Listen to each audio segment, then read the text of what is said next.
নমস্কার, আমি মিলি। ব্যাটটিকে চারপাশে কেটে নিয়েছি, চারপাশে অংশটিকে ব্যাটগাম বানিয়ে নিলাম।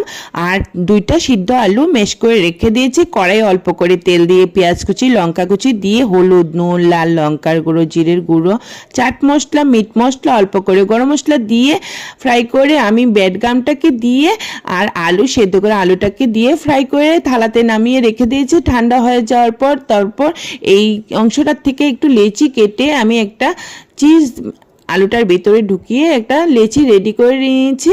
আর এখন ব্যাটটাকে জলে চুবিয়ে হাত দিয়ে এমন করে চিপে কি করলাম, এই লেচিটা ঢুকিয়ে এমন একটা চপের শেপ দিয়ে নিলাম। তো এমন করে সবকটা বানিয়ে নিয়েছি। আর এখন ডোবা তেলে ফ্রাই করে নেব। ফ্রাই করে নিলে আমার চপটি রেডি হয়ে যাবে। তো বাড়িতে কেউ আসলে ঝটপট আপনারা এমন করে চপ বানিয়ে খাওয়াতে পারেন, বা আপনারাও বাড়িতে বানিয়ে একটা জায়গা 2টা খেয়ে দেখতে পারেন। আশা করি সবার খুব ভালো লাগবে।